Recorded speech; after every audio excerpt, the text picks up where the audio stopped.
oyentes, reiniciaremos nuestra sesión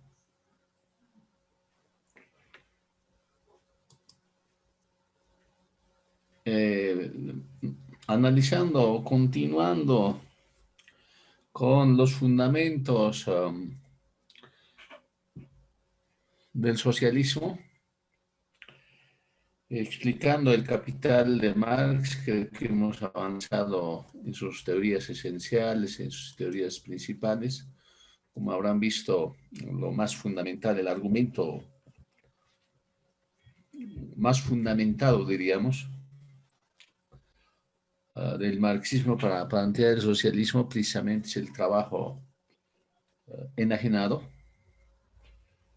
donde se produce precisamente la plusvalía y la apropiación de la plusvalía por el propietario del capital. Esa sería la razón fundamental para que Marx plantee el socialismo. Yo creo que este es uno de los elementos importantes que tenemos que nosotros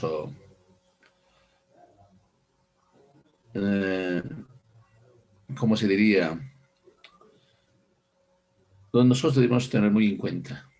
Es el aspecto central, el aspecto fundamental de la justificación para que plantee Marx la expropiación a las entidades privadas o fundamentalmente a los que tienen medios de producción y que esos son los capitalistas, es debido a que los trabajadores generan plusvalía. En realidad, esa plusvalía generada, es utilidades generadas, serían propiamente del trabajador y que el capitalista, por ser propietario del capital, se apropiaría de esa ganancia, de esa plusvalía. Y él apuesta en que el trabajador debía ser propietaria de esa plusvalía, de esa apropiación, de esos recursos que genera el trabajador. Esto es un elemento fundamental en Marx. Ahora, como verán ustedes, pues, este elemento de apropiación de la plusvalía por el trabajador, tal como plantea Marx, no va a ser concretado en los estados socialistas. Pero es el argumento central para plantear el socialismo y el comunismo. Pero para Marx hay otro elemento también más fundamental. Ahí hoy día quiero terminarla. Ya habíamos explicado en la anterior clase sobre la explotación a través de dos métodos. Uno era alargando el tiempo de trabajo necesario. Es decir, si el tiempo de trabajo necesario es 8 horas, el capitalista para ganar más plusvalía, más plusvalor, más ganancia, lo hacía trabajar 9, 10, 11, 12, 13, 14 horas. Se prolongaba la jornada laboral. Que hoy día en el mundo existe esa forma de trabajo. Llamaríamos esa forma de explotación. No ha desaparecido. Pero Marx llamaba una forma más antigua de la explotación. Llamaba una forma de explotación que llamaba plusvalía absoluta, generación. A esa prolongación de jornada de trabajo llamaba plusvalía absoluta. Y ponía un concepto interesante para los economistas y los sociólogos, ha sido muy debatido, discutido. Sería la subsunción formal del trabajo al capital. Y la subsunción formal del trabajo al capital habíamos entendido como que el trabajador entrega mayor cantidad de trabajo, más esfuerzo que beneficia al capitalista. Y lo más interesante era en que ni siquiera en muchos casos el capitalista explota de manera directa, sino incluso aprovecha el trabajo autónomo de los trabajadores, hace trabajar solamente comprando sus, sus mercancías.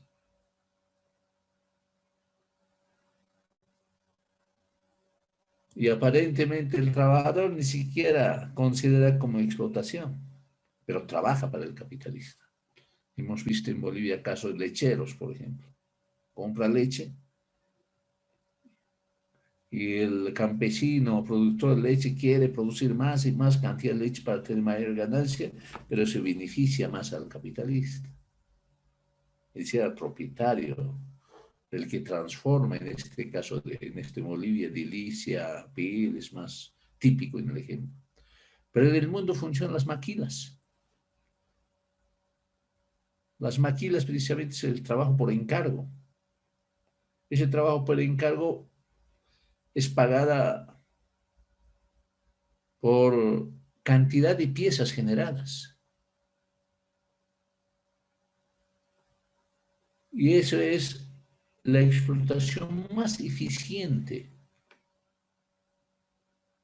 del capitalista al trabajador. Porque está trabajando por pie. En tanto más piezas hace, más riqueza produce, más ganancia produce para el capitalista. Aparentemente el trabajador también obtiene mayor beneficio, en otras palabras, mayor salario.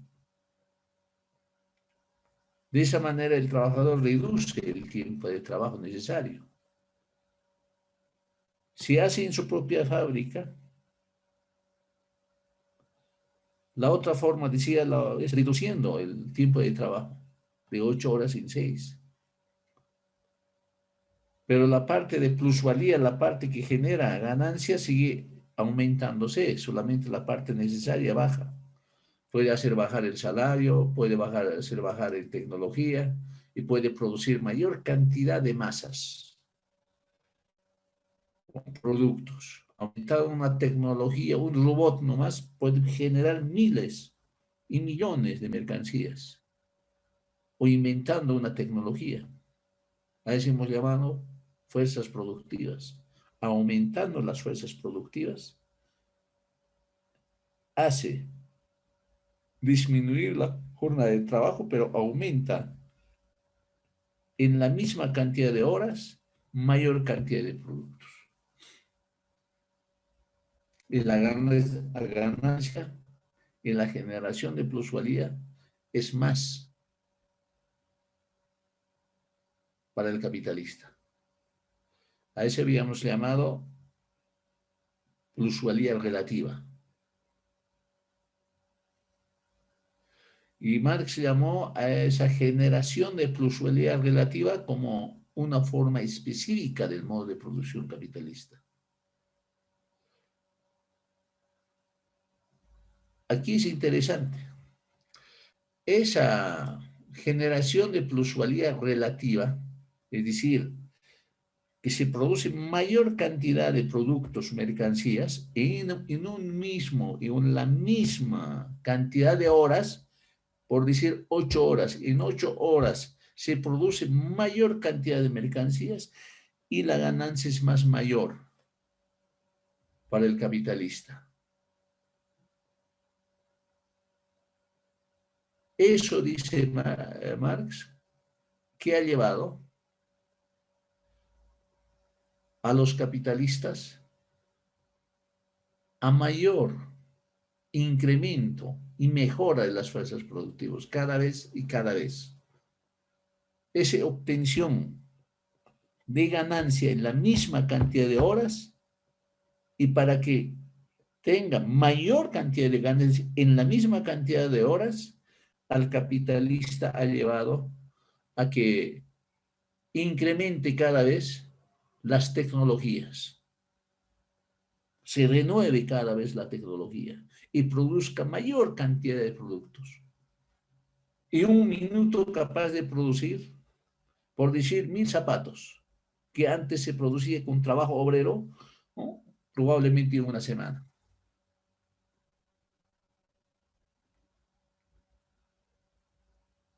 Schumpeter es un autor, es un economista. Joseph Schumpeter se llama.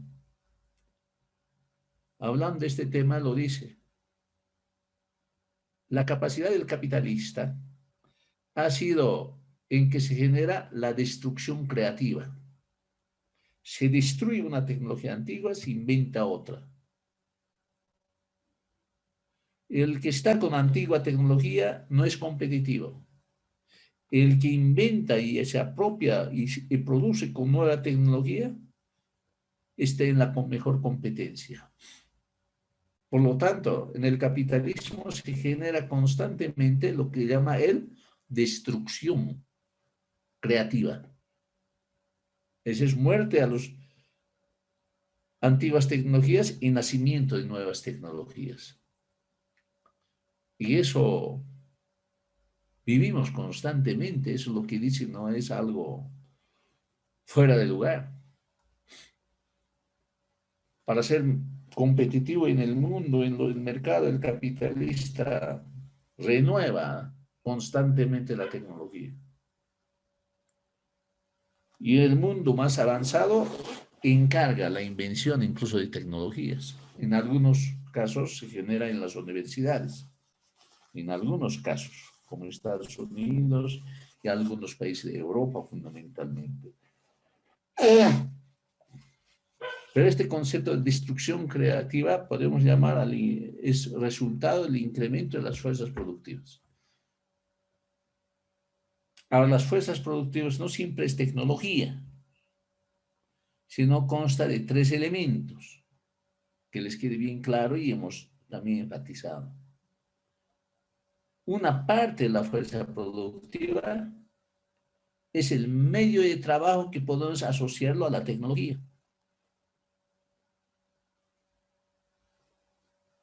Tecnología podemos llamar desde simples instrumentos a los más sofisticados equipos.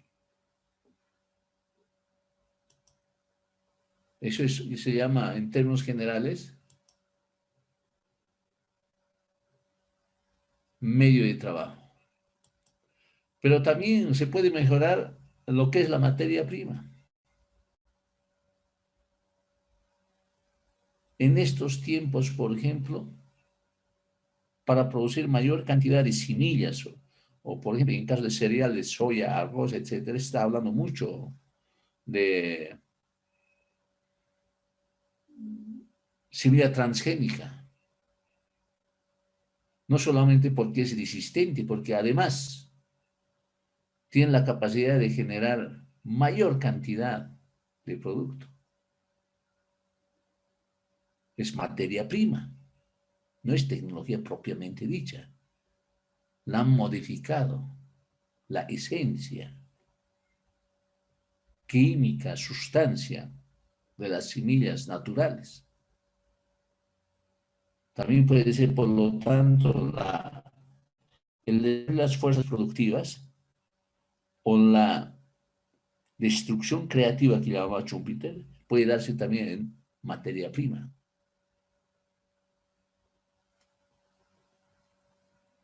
En último caso, también el tercer elemento de la fuerza productiva es organizando, capacitando mejor al trabajador. Y eso también vale. En estos tiempos, por ejemplo, no hay un trabajo genérico. Muy pocos necesitan un trabajador genérico, sino el trabajador ya es especializado. Tanto se ha especializado las características específicas del trabajador. Entonces, las fuerzas productivas significan todo ese conjunto de mejoramiento de los medios de trabajo, materiales de trabajo, también llamados materia prima, o mejor organización y capacitación, conocimiento del trabajador, como la única forma de mejorar y estar en la competencia capitalista. A esta parte de tecnología y materia prima, y ese que se llama medios de producción, a los medios de producción, que es la parte de instrumentos, tecnología, materia prima, Marx llama capital constante. Y en la contabilidad económica también se llama capital constante hasta hoy día. Los administradores, los economistas, los que hacen ese trabajo, registran como capital constante a la tecnología y a materia prima. ¿Por qué llama capital constante? Porque precisamente al producir otra mercancía, supongamos, es una empresa, por decirles, de textil. Para producir textil necesita tres cosas. Tecnología, telares, sofisticados evidentemente en este tiempo. Materia prima, que precisamente son textiles, telas, para producir un producto, chompa, etcétera, o calzoncillo, medio, lo que sea. Entonces necesitamos esos dos elementos. A esos dos elementos de tecnología y materia prima llamamos medios de producción. Ahí se llama también capital constante. ¿Por qué dice constante? Porque no incrementa, no hace ganar al capitalista, solamente transfiere. En unos casos la totalidad, si he comprado una cantidad de tela para producir chamara, por decirles, con 200, los 200 está ahí, no aumenta. Si he comprado una tecnología, solamente calculo la parte de transferencia, es decir, la parte que se desgasta. Eso se calcula bien fácil. Si un instrumento tiene una vida útil de 10 años, entonces tienen que calcular, ¿no? ¿No? La vida útil dividido entre cantidad de años. Y esa parte es la que se transfiere. Es constante, no hace variar el capital. Si he invertido en 500, 500 no está ahí. Por eso se llama capital constante a todo lo que es los medios de producción.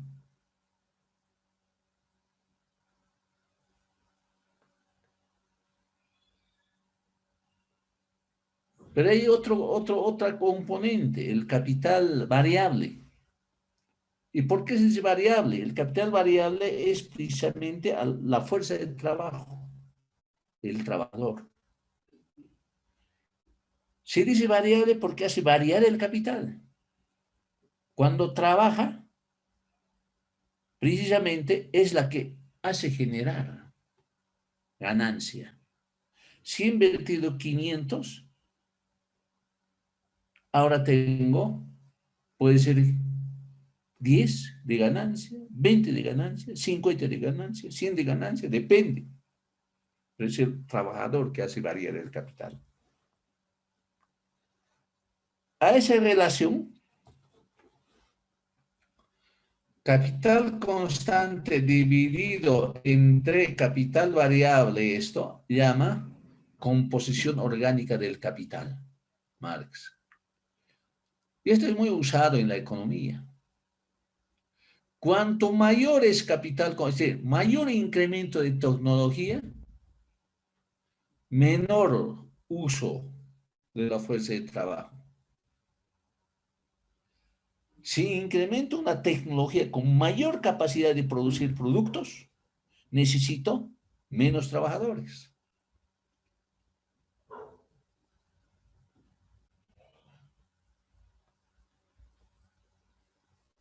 Eso, por ejemplo,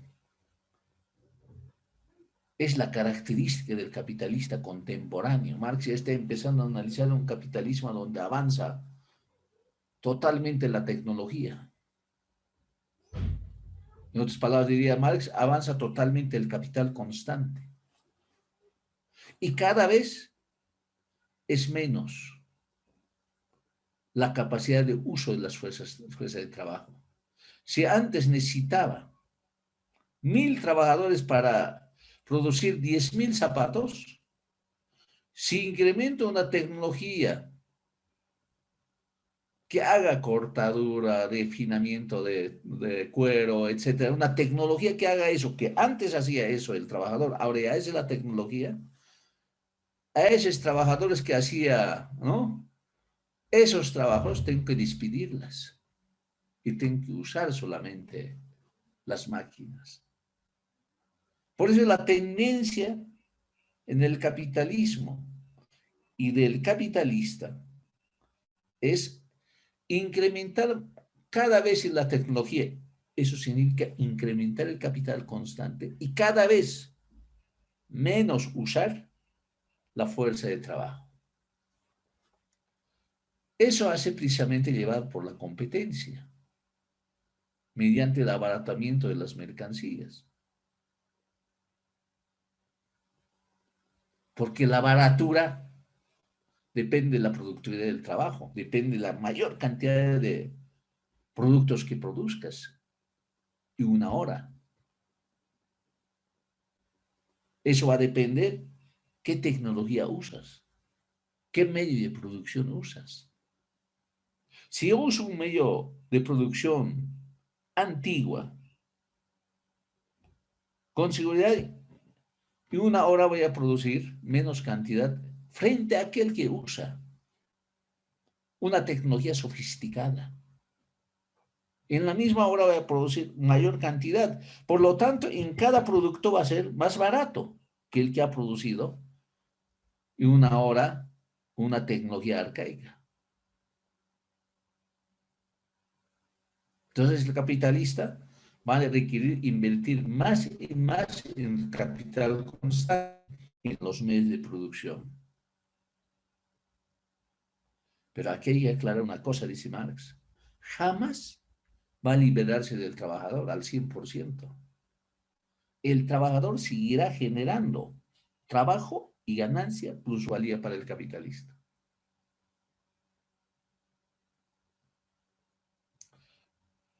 Este comportamiento ha llevado a muchos pequeños capitalistas a la ruina, a que desaparezcan.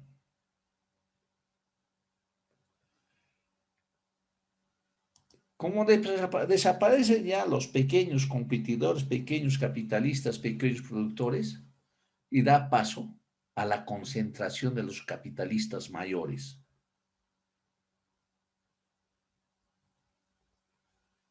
Pero lo más importante de aquí de la conclusión, el número de obreros generalmente decrece, porque se contratan menos trabajadores por la eficacia técnica de los medios de producción.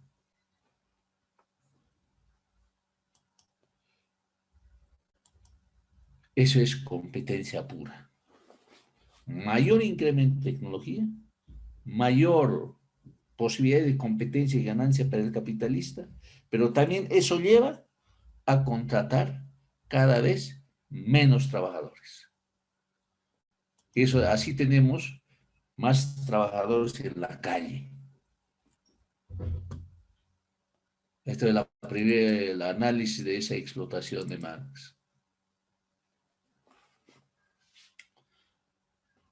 Entonces Marx dice, se genera una población obrera relativamente excedentaria, una población obrera con capacidad de trabajar, pero que no está empleado.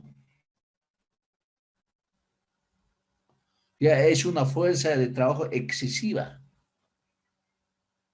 para las necesidades. de la reproducción del capital. Y es una fuerza de trabajo superflua. Vulgarmente llamamos desempleados.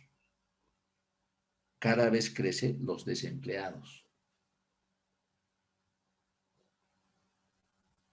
Porque hay pocos capitalistas grandes, porque los pequeños capitalistas no han podido competir, porque no han innovado la tecnología. Pero si innovarían esos pequeños la tecnología, igual requeriría menos trabajadores. Se crea una población supernumeraria, dice Marx.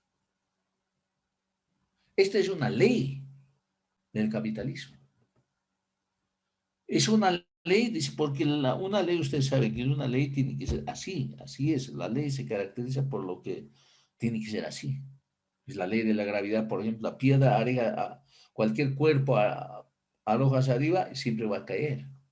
Repetidas veces que hagas, lo mismo va a hacer. Eso se llama ley, ley de la gravedad. Todos los cuerpos caen al centro de la Tierra. Eso es un gran descubrimiento de Newton, por ejemplo, ¿no? Igual en economía, Marx descubrió esa ley. Porque la sociedad capitalista fundamentalmente es de competencia, libre competencia. Y para competir mejor, el capitalista incrementa tecnología, incrementa el capital constante, incrementa los medios de producción. Pero al incrementar los medios de producción, contrata menos trabajadores. Cada vez hay una población supernumeraria.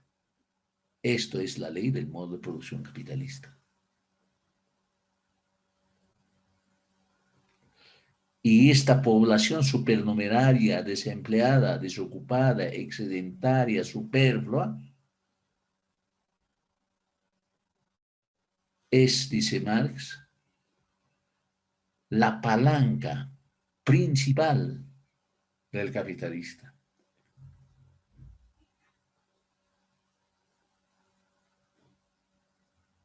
Es un ejército industrial de reserva. ¿Por qué es ejército industrial de reserva? Porque puede votar a cualquier rato al trabajador y encuentra en el mercado porque hay muchos que están queriendo trabajar. Están varados muchos trabajadores. El capitalista tiene opción de escogerse trabajadores. Y no solamente trabajadores manuales, también trabajadores con capacitación, trabajadores dotados de conocimiento. Tenemos profesionales para contratar en la calle.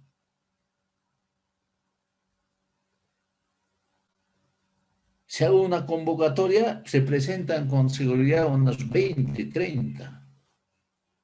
Y debo escoger al mejor, a ese uno. Y ese mejor, si le digo, ¿no? ¿Cuánto es tu salario?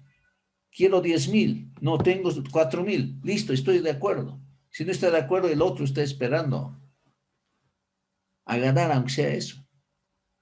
Por eso el ejército industrial de reserva, a eso llama ejército industrial de reserva, es la palanca fundamental para la existencia del capitalismo.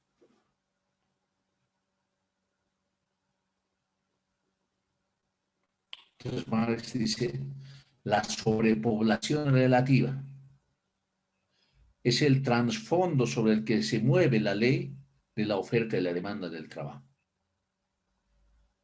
La sobrepoblación, es decir, los desocupados, es la base fundamental de la oferta y la demanda del trabajo. Más desocupados, mayor demanda del trabajo. Menos desocupados, menor la demanda del trabajo, sube el salario.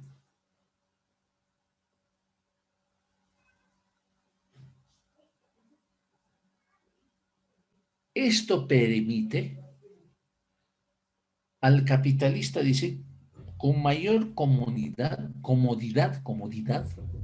ser más cómodo en otras palabras, realizar la explotación e incrementar más el capital.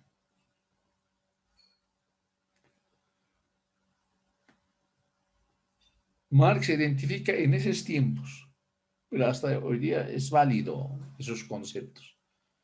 Tres formas de sobrepoblación, tres características de la población desempleada. La fluctuante, la latente y la estancada.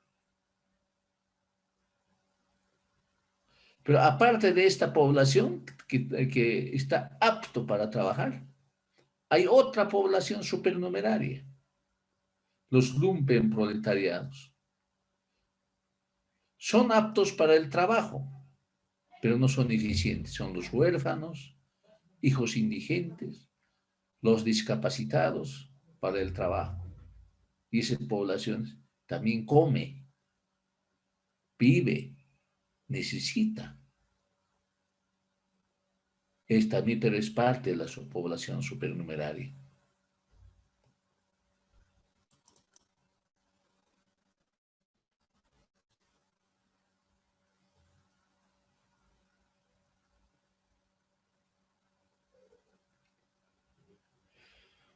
Entonces Marx dice, entonces la ley del capitalismo, ¿no?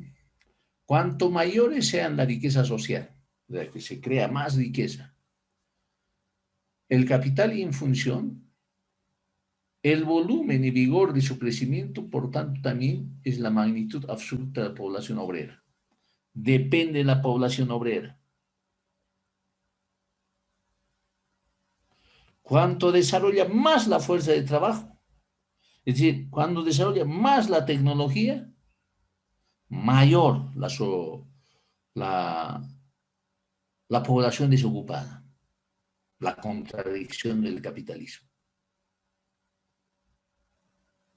Mayor la tecnología, mayor la innovación tecnológica, menor capacidad de uso de la población, porque la población no, sigue creciendo.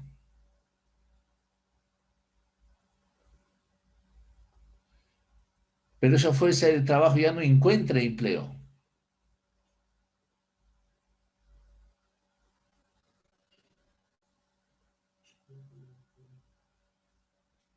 Esta es la contradicción. Esto es, dice Marx, el antagonismo de la producción capitalista como ley natural y universal.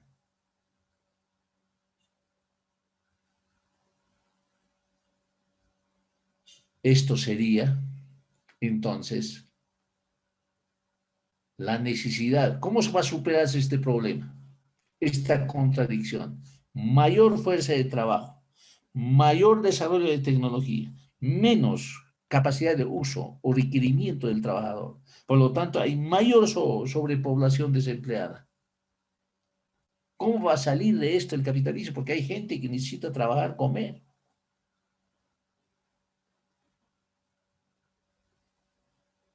A eso llama Marx, que el capitalismo ya no responde a su propia ley. Por lo tanto, el trabajador es la que tiene que tomar ahora el control de las fuerzas productivas, el control de la tecnología, el control de la población desocupada. Esto sería la razón justificativa para luchar contra el capitalismo. Implementar la otra sociedad socialista. Supuestamente que no va a haber explotación ni clases sociales. Entonces, dos cosas podemos decir aquí. ¿Por qué Marx apuesta y por qué planteó el socialismo? ¿Cuál es su razón de ser? Como verán, no es así nomás. Uno, que el trabajador genera plusvalía. Y de esa generación de plusvalía se apropia el capitalista. Si yo produzco 1000 chompas, ese 1000 chompas no me pertenece como trabajador. Ese 1000 chompas va a pertenecer al dueño del capital.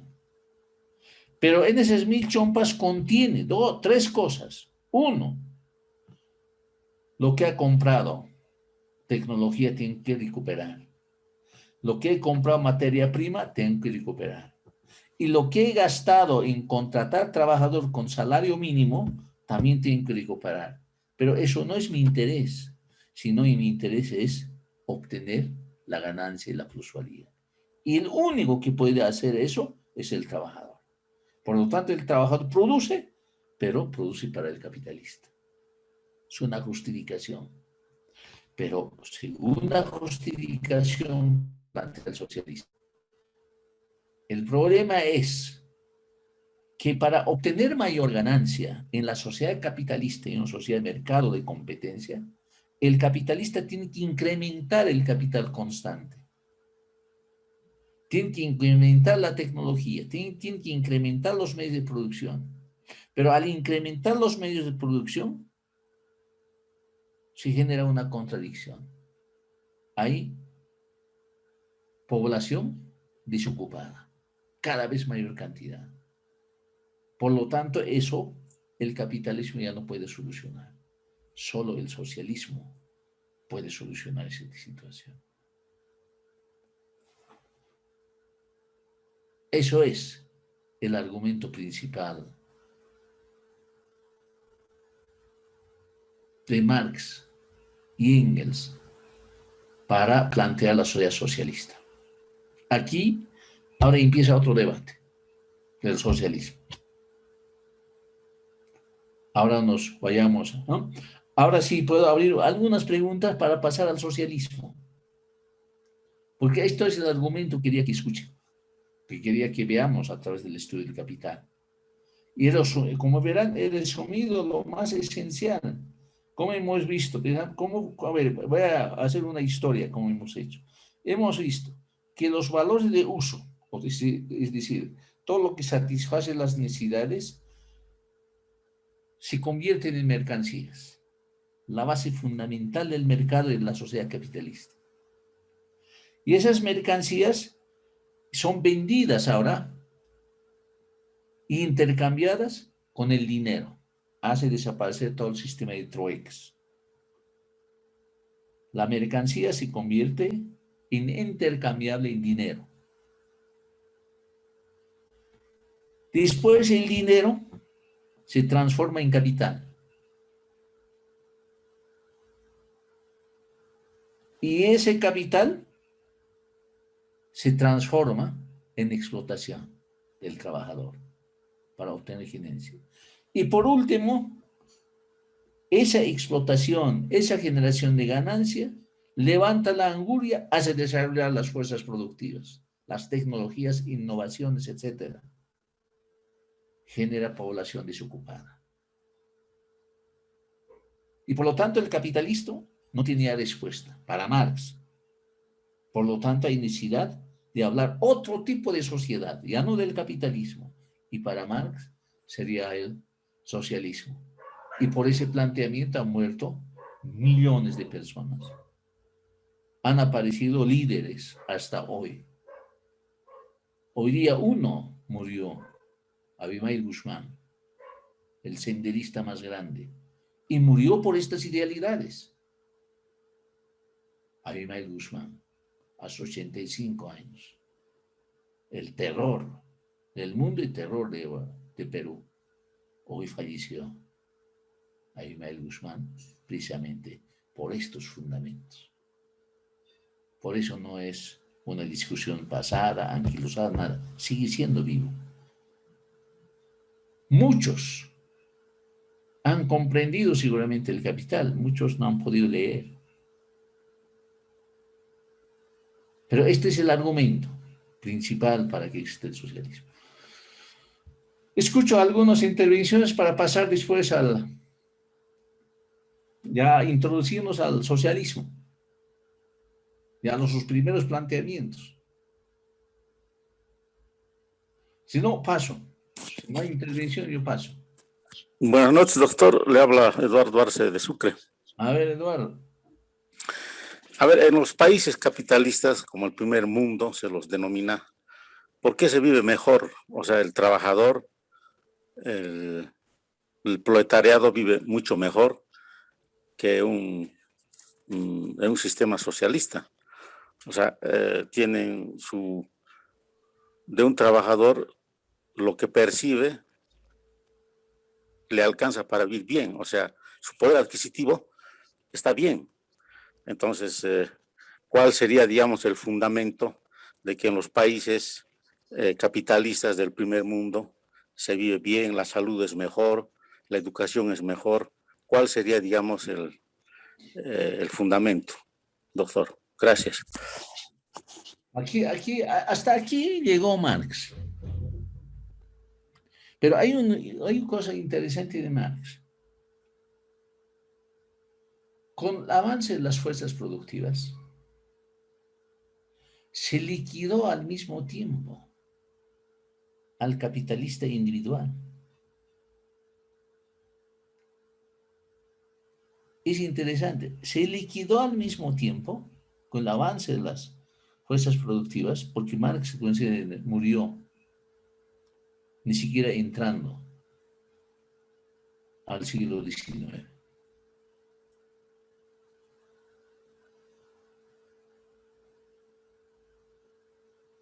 Pero ya empezó el capitalismo con estas características, con el desarrollo de las fuerzas productivas. El desarrollo de las fuerzas productivas generó, que después voy a explicarlo, las grandes corporaciones. Es como decir, el liberalismo, el liberalismo en la sociedad, Marx también analizó la sociedad liberal, el capitalismo competitivo y el capitalista que administraba directamente el capital, dirigía la empresa. Pero este desarrollo de las fuerzas productivas llevó a generar grandes corporaciones.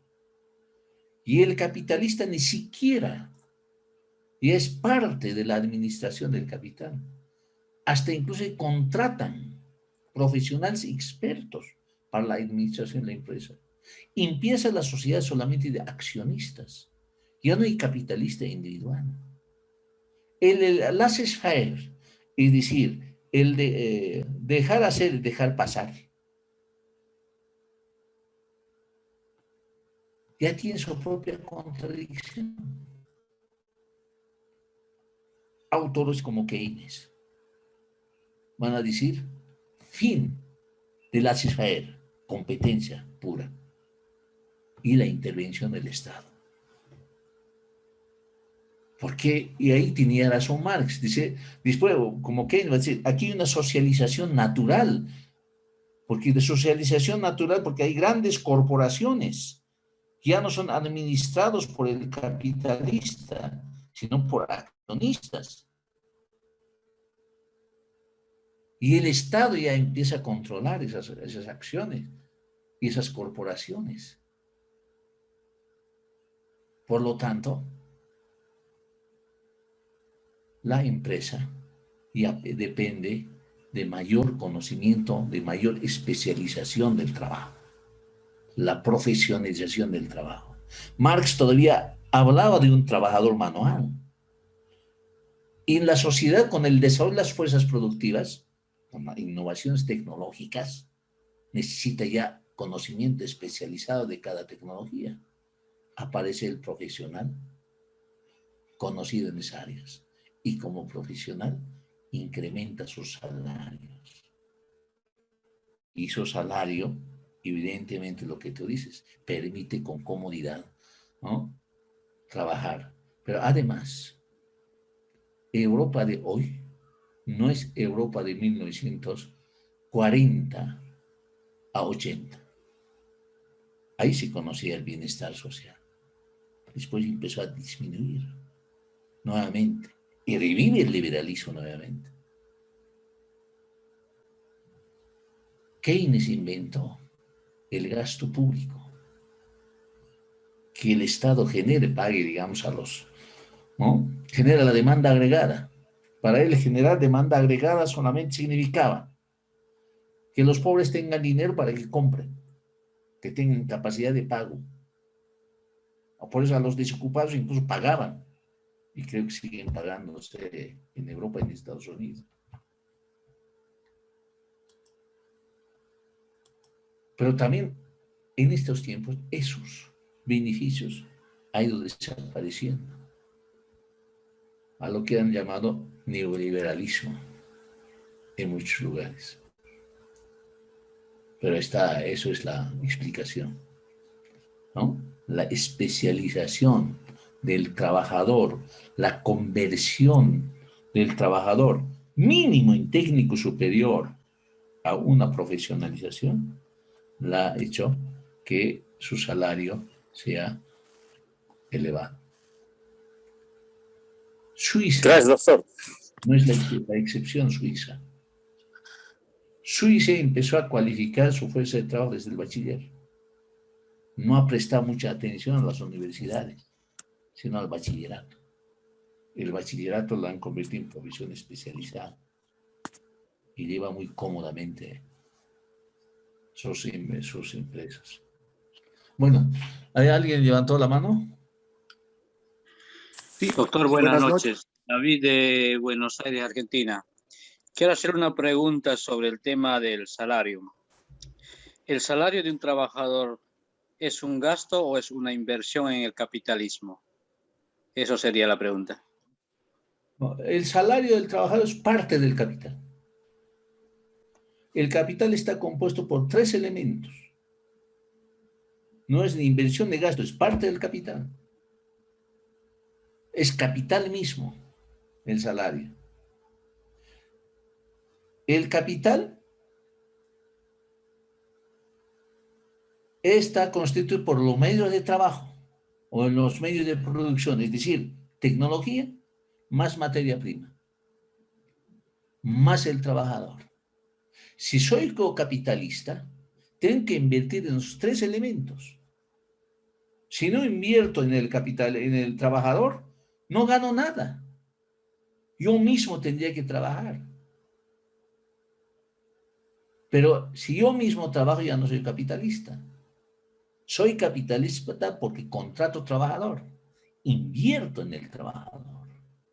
Y ese trabajador va a producir mercancías y me va a hacer ganar, que es mi objetivo como capitalista.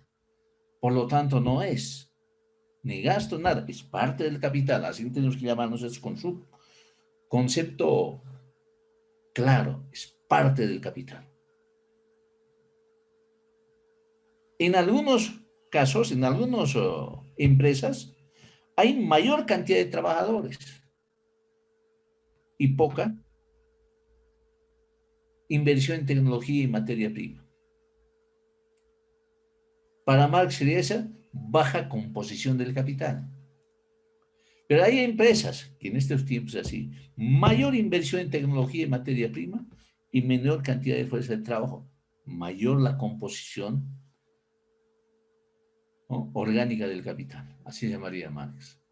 Y esto hasta hoy día sigue siendo usado. Pero, compatriota,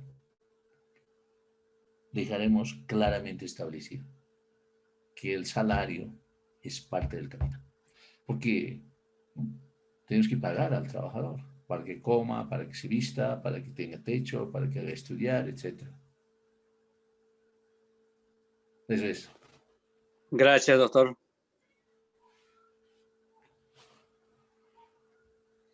Bueno, pasamos. Doctor, buenas noches. Le habla Ramón Garzofino de La Paz. Adelante, Garzofino. Doctor, quería hacerle una consulta. En el capitalismo, donde las fuerzas productivas, que el que tiene mayor capital lo elimina al que tiene menor capital y desarrolla más tecnología para convertirse en mayor capital. Eso es un desarrollo, impulsa, digamos, el desarrollo tecnológico, doctor, cosa que no se daría en el socialismo. En el socialismo, el Estado tendría que impulsar el desarrollo tecnológico y puede ser lento. Sin embargo, en el capitalismo sería bien acelerado. ¿Es cierto eso, doctor? El Sí, desarrollo tecnológico. sí, eso se ha demostrado en la historia. Aunque para Marx en su planteamiento era distinto. Él pensaba que el socialismo podía desarrollar más las fuerzas productivas, pero en el hecho no. En el hecho es en la sociedad capitalista donde se desarrolla mayor las fuerzas productivas. Y tiene una explicación científica, precisamente es la competencia. La única manera de tener competencia en las mejores condiciones y posibilidades es invirtiendo en innovación tecnológica. Esa innovación tecnológica puede salir de las universidades o puede ser pagada por la propia empresa. En muchos casos en estos tiempos, las corporaciones, ¿no?, tienen sus institutos de investigaciones o en algunos casos financian a las universidades, pero encomendando ya lo que necesitan. Entonces, bueno, estrategias. Pero el desarrollo de las fuerzas productivas, ¿no?, es el elemento fundamental para las innovaciones tecnológicas, lo que llamaba Schumpeter, destrucción creativa. La innovación tecnológica tiene que entenderlo solamente como destrucción creativa. Destruye a la antigua e inventa otra. Por eso Schumpeter adecuadamente dijo destrucción creativa.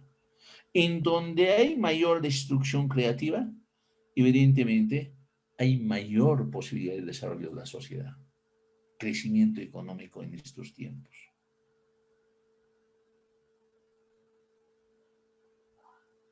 ¿Listo? Gracias, doctor. Bueno, a ver, pasaremos a ver análisis del socialismo por un introductorio.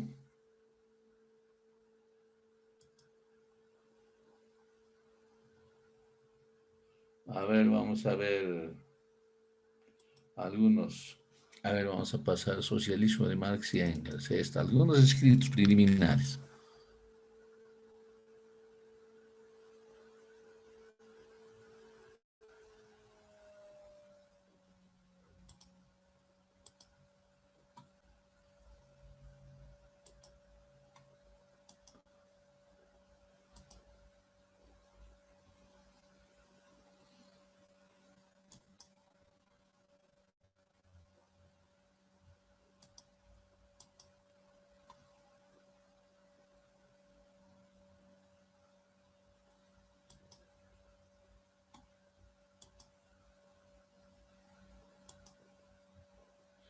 ¿Se ve la pantalla? Sí, Sí, doctor. doctor, se ve, doctor. Socialismo de Marx y Engels, ¿ve? Ah, ahora sí. Como había argumentado que esta ley de contradicción, antes y después voy a repetir que dice alguna cosa más, y después Keynes va a darse cuenta. Si ha aparecido corporaciones y ha desplazado a las pequeñas empresas, las grandes corporaciones. Y las grandes corporaciones prácticamente ya no son administradas directamente por el capitalista. El capitalista ni siquiera ya conoce dónde está su empresa. Solamente hacen junta de accionistas. ¿Quién se encarga de la empresa? El gerente. Y el gerente es un profesional especializado. Por lo tanto, Marx tenía razón en alguna medida y después otros autores. En ella, la socialización de los medios de producción ya se habría dado naturalmente. La que hace funcionar la empresa ya no es el capitalista. El capitalismo ya sería una clase ociosa, una clase no necesaria. Porque al fin y al cabo el gerente, más la parte administrativa, más los trabajadores, hacen funcionar la empresa. Ya no necesitarían de los capitalistas. Por lo tanto, para Marx se habría dado, y muchos van a decir, se habría dado ya la socialización propiamente dicha. Es decir, la empresa ya estaría en manos del trabajador. Formalmente, legalmente, nomás estaría en manos de los capitalistas. En gran parte de las empresas son corporaciones, grandes corporaciones de todo tipo que apareció, ya estaría administrada por profesionales especializados en la administración y por los trabajadores. En realidad, la empresa estaría en manos del trabajador. Una explicación bastante interesante por parte de Marx. Pero lo contradictorio es que él dijo, por lo tanto, el Estado que se encargue de esas empresas y no los trabajadores.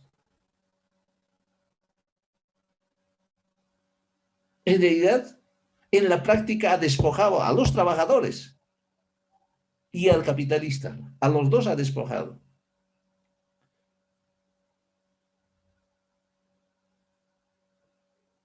Porque si la empresa corporativa es administrada prácticamente por diferentes trabajadores especializados y no especializados, ¿por qué no dejar que ellos más bien manejen y hagan prosperar la empresa porque saben hacerlo? Yo me pregunto, ¿acaso había la necesidad de expropiarlo eso y convertirlo en manejo del Estado? Si realmente el socialismo hubiera dado lugar a que ese trabajador que se había socializado naturalmente a los medios de producción, administrado por los gerentes administrativos, ellos eran ya prácticamente las que hacían funcionar. Solamente daban legalidad que ahora son dueños de la empresa, hubieran sido empresas comunales. Pero Marx optó, o los estados socialistas optaron por otro camino. Socializar eso, pasar a manos del Estado, pero también pasar las acciones de los capitales en manos del Estado. Eso va a ser el planteamiento del comunismo. Empiezo algunos elementos. Marx y Engels, ¿no? Todos sus planteamientos sobre el socialismo elaboraron en forma de programas y críticas a varios manifiestos de los diferentes, principalmente de la clase obrera europea. No elaboraron un texto completo sobre el comunismo.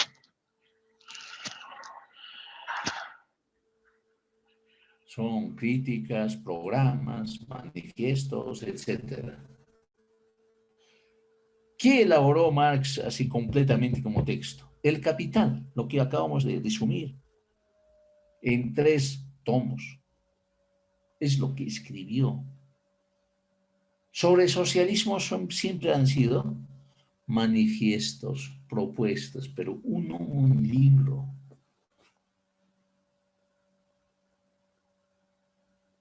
Por ejemplo, Marx y Engels hicieron sus primeros planteamientos en el Manifiesto Comunista de 1848. Ahí plantearon algunos principios sobre el comunismo.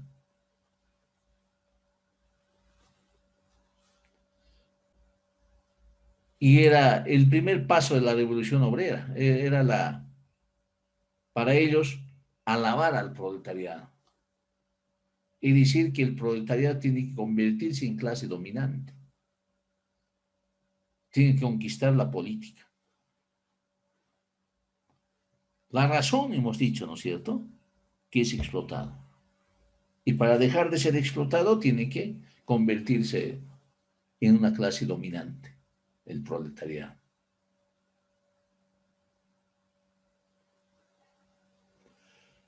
Y el proletariado, para convertirse en clase dominante, dice, tiene que arrancarlo gradualmente a la burguesía todo el capital, y quitarlo el capital.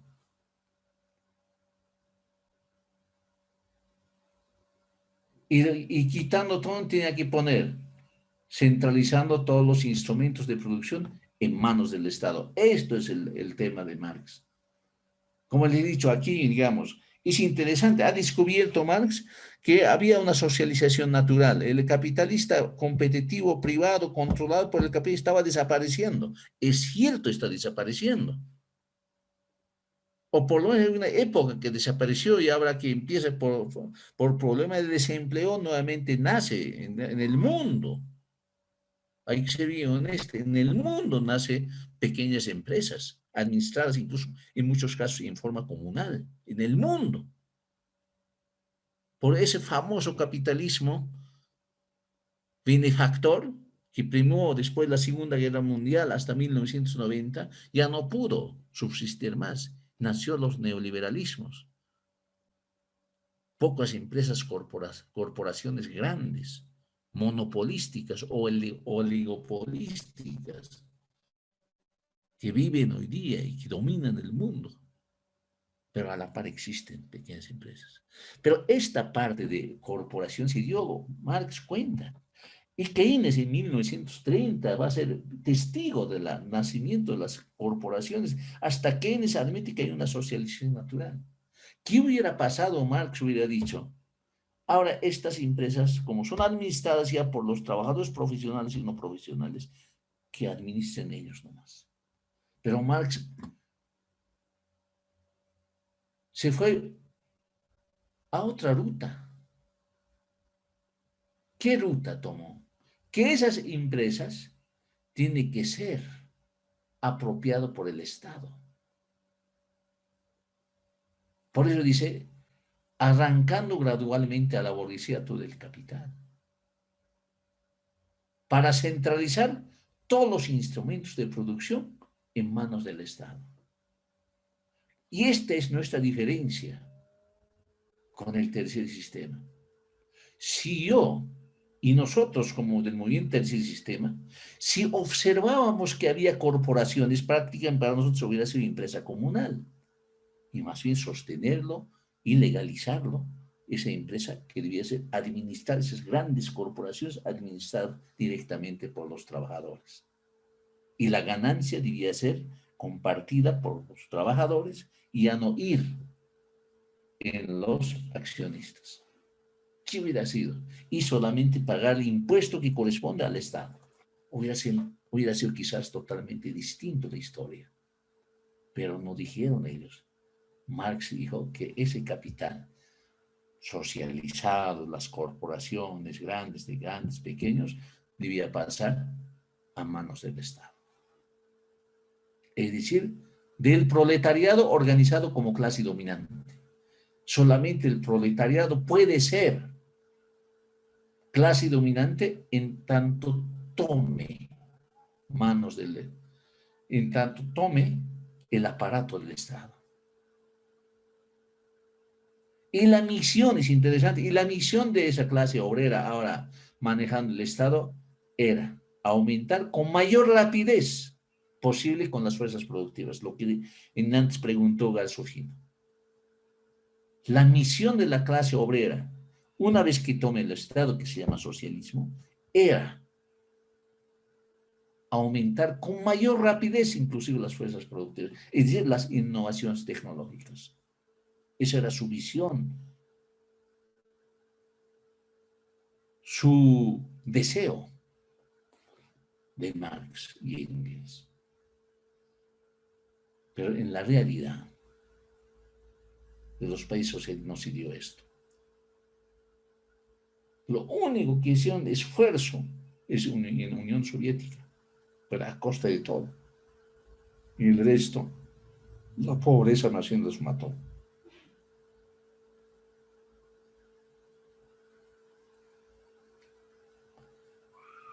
Pero Marx estaba pensando que el socialismo era posible en los países más avanzados y no en los países pobres.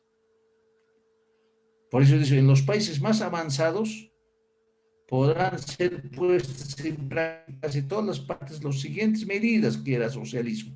Las siguientes medidas, ¿cuáles son las siguientes medidas? Creo que aquí están. No, disculpa, aquí debe estar. Estas medidas.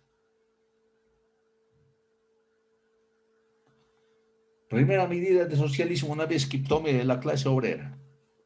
Esto está en Manifiesto Comunista, para su información de todos.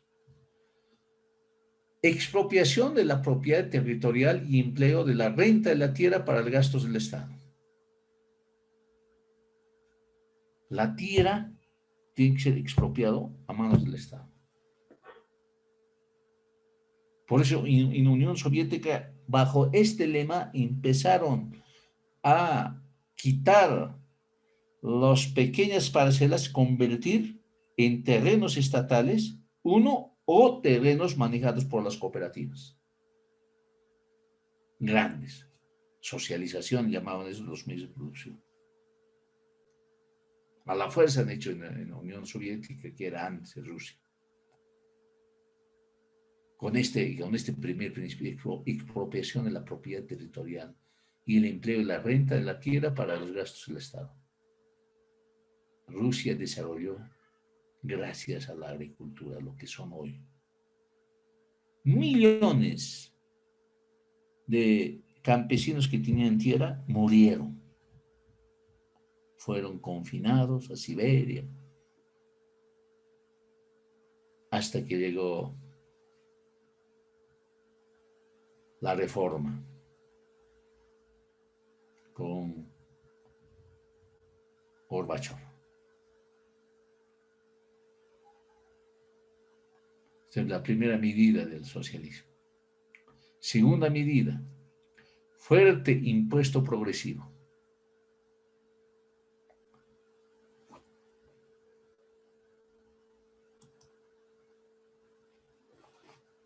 ¿No? Tercera medida del socialismo, abolición del derecho de herencia. Porque la herencia, en la concepción socialista, es la base fundamental de la explotación, la propiedad. Es la base fundamental de la propiedad privada. Y como el socialismo no tiene que haber propiedad privada porque es la base de la explotación. Por lo tanto, toda la propiedad tiene que pasar. Toda la propiedad, los medios de producción tienen que pasar a manos del Estado. Ni siquiera tienen que estar en manos de los trabajadores, sino en manos del Estado.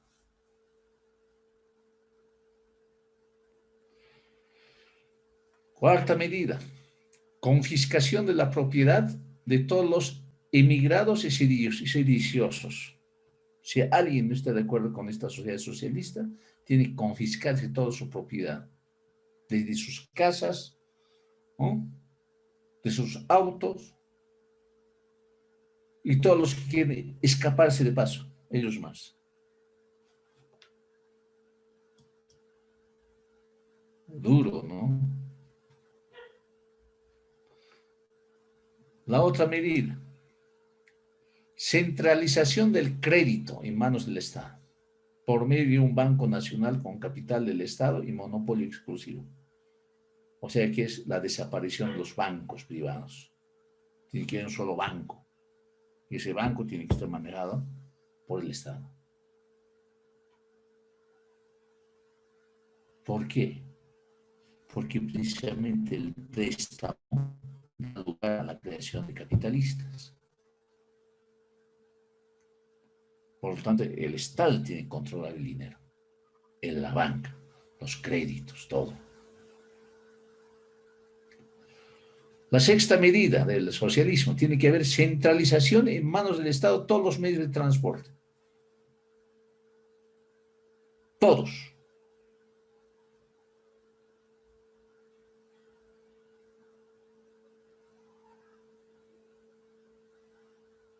La séptima medida, multiplicación de las empresas fabriles pertenecientes al Estado, es decir, empresas estatales, en los instrumentos de producción, es decir, también los que fabrican los medios de producción.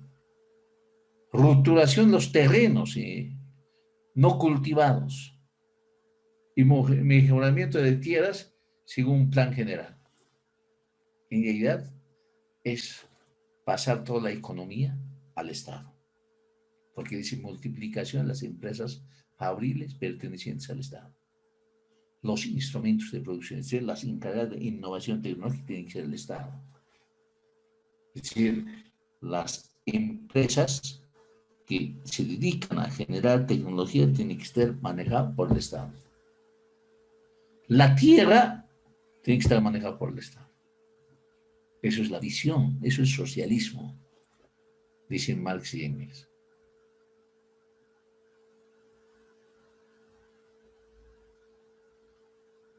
Y una octava medida, obligación de trabajar para todos. Organización de ejércitos industriales, particularmente para la agricultura. En esto han sido muy leales, consecuentes, Lenin y después Stalin, donde la agricultura fue trabajada de manera grandes extensiones manejadas por el Estado y por las cooperativas. Esas son las medidas. Consigo que debe haber más.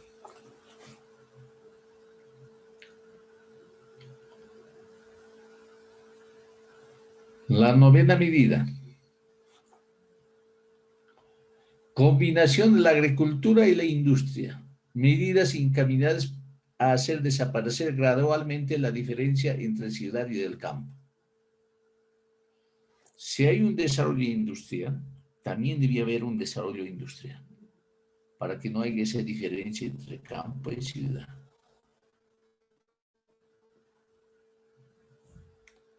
Y la última medida más social, y esto parece más, también comparte el liberalismo, ¿no? Educación pública gratuita para todos los niños. Eso también fue una medida liberal. Abolición del trabajo de los niños en fábricas.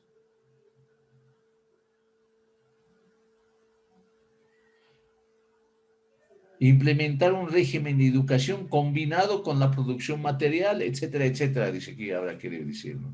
Después han aclarado en otros libros, en realidad es una combinación, la educación de producción politécnica con la educación intelectual. Eso es. Esto aparece, primeros planteamientos de Marx y Engels como socialismo en el manifiesto comunista, estos planteamientos. Y dicen ahí en el manifiesto comunista, una vez que el curso del desarrollo hayan desaparecido las diferencias de clase, porque supuestamente que todos los medios de producción y toda la economía esté en manos del Estado, desaparecerían las clases. Y se haya concentrado toda la producción en manos de los individuos asociados, el poder público perderá su carácter político. Es decir, el Estado mismo va a perder su carácter, sus principales características del Estado como defensor de la clase dominante, ¿no?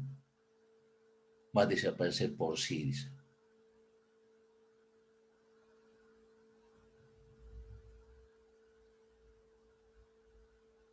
Y interesante, dice, ¿no? Y en la lucha contra la burguesía y el proletariado se constituye indefectiblemente en clase.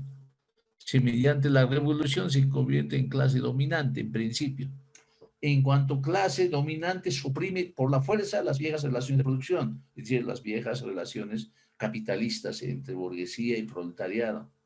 Suprime al mismo tiempo que estas relaciones de producción las contradicciones para la existencia del antagonismo de clase en las clases en general y por tanto su propia dominación como clase. Es decir, por sí mismo, al suprimir la clase, él mismo se suprime.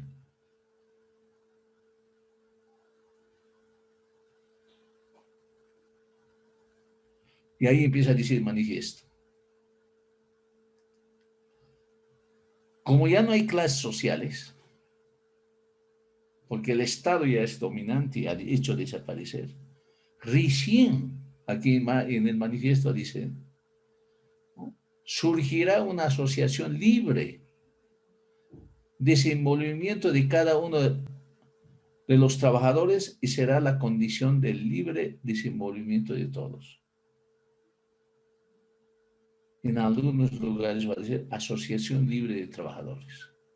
Una vez ya abolidas las clases, que el proletariado cuando se ha manejado en manos del Estado, ya no hay clases, por lo tanto, ahora recién los trabajadores, ¿no?, serán,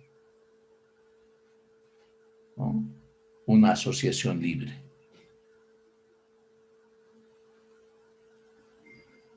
Eso es el manifiesto comunista que aparece primero.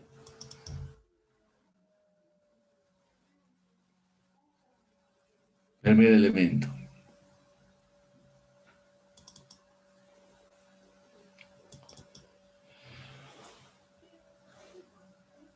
Y aquí termino hoy día con y eso es el manifiesto. Después Engels, en un folleto que aparece como principios del comunismo, va a plantear lo siguiente, así breve pero bien determinante, y que va a ser los que van a seguir los socialistas ese camino. Así dice en ese folleto los principios del comunismo. La parte central, después de charlatanerías, todo que he evitado de hacer eso. Dice la polarización de dos clases sociales, los capitalistas y el proletariado. Este es el modo de producción capitalista. Será la condición necesaria para dar el salto hacia el socialismo, debido a que en un momento histórico los dueños de capital, si no contratan asalariados profesionales para cumplir la misma función que antes hacían los capitalistas, de ahí se convierte en una clase social innecesaria. Como les decía, el capitalista ya no administra el capital, ya no administra la empresa, sino los profesionales son los trabajadores encargados. Marx decía eso. Por lo tanto, se convierte en una clase social innecesaria, los capitalistas, ociosa y perjudicial para la sociedad en su conjunto. De esta manera justificaron la dictadura del proletariado, consistente en toma del poder del Estado. Y su principal tarea sería la de expropiar. Aquí está, la de expropiar. Una vez que tome el proletariado el poder del Estado, su principal trabajo y tarea sería, y así lo anotaba Engels, ¿no?, expropiar los medios de producción que está en manos de los capitalistas. Una vez emprendido el primer ataque radical, decía, contra la propiedad privada, el proletariado se verá obligado a seguir adelante y a concentrar más y más en manos del Estado todo el capital, toda la agricultura, toda la industria, todo el transporte y todo el cambio. Esas serían las tareas. Es decir, todo tiene que pasar al Estado. ¿Qué cosas? Aquí dice bien claro, ¿no? Los medios de producción. Pues esto, todo el capital. La agricultura tiene que pasar a manos del Estado. La industria tiene que pasar a manos del Estado. El transporte tiene que pasar a manos del Estado. El cambio, el dinero, en las manos del Estado, todo. De esta manera, el Estado pasaba a ser propietario, planificador central y gestor de toda la economía. En otras palabras, se pasaba de estructurar de todo el aparato productivo en torno al Estado. Así se fundamenta ya el socialismo. Esto es el planteamiento de Engels específicamente.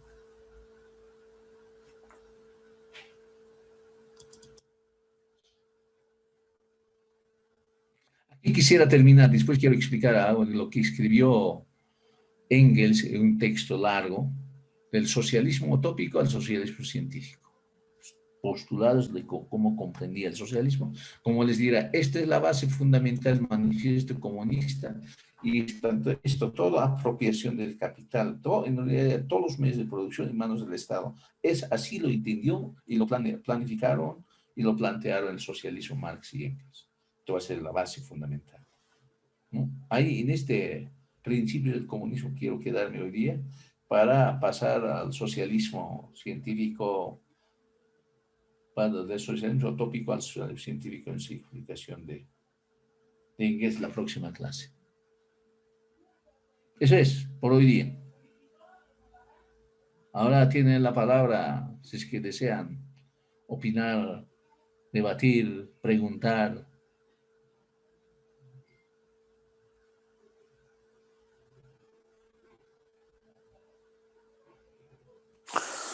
Doctor, desde Sucre, a ver, he entendido perfectamente la posición del socialismo y del capitalismo.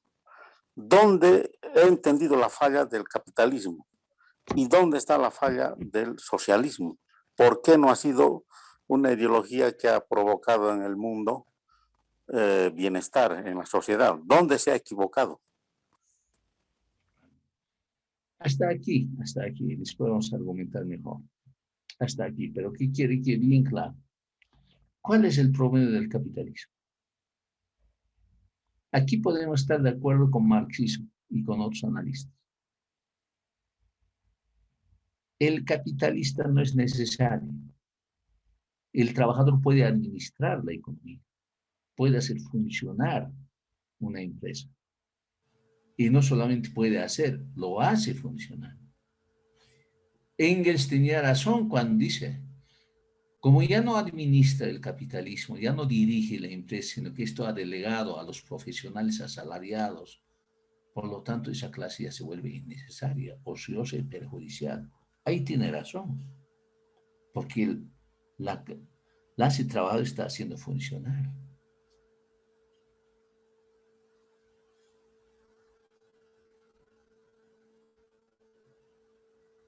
Pero siendo así, el capitalismo sigue siendo dueño de la ganancia, dueño de la plusvalía. El trabajador sigue siendo enajenado.